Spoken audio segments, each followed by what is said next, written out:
சுமார் 370 கோடி ஆண்டுகளுக்கு முன்பு நமது பூமியின் முதல் உயிரினம் தோன்றியது. பூமியின் ஆரம்ப கால உயிரினங்கள் நுண்ணிய உயிரிகளாக, அதாவது ஒரு செல் உயிரிகளாக இருந்தன. இந்த ஒரு செல் உயிரிகள் பூமியில் விழுந்த விண்கற்கள் மூலமாக வந்திருக்கலாம் அப்படின்னு சொல்லப்படுது. அதாவது பல ஆயிரம் ஆண்டுகளாக அமைதியாக இருந்த நமது பூமியில் மீண்டும் ஒரு விண்கல் தாக்குதல் நடந்தது. இந்த தாக்குதலில் பூமிக்கு வெறும் கற்கள் மட்டும் வராம அந்த கற்களில் உயிர்களும் வந்திருக்கு. இந்த முறை விழுந்த விண்கற்களில் தனித்துவமான ஒன்று இருந்தது.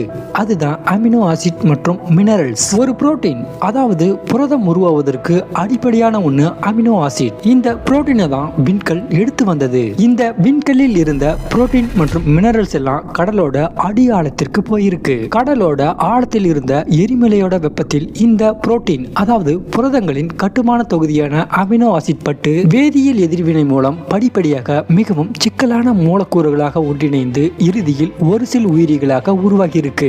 இப்படிதான் பூமியின் முதல் உயிரினம் உருவானது. அடுத்த 100 கோடி ஆண்டுகளுக்கு பிறகு இந்த உயிரினங்களில் சில உலகின் போக்கையே மாற்றின.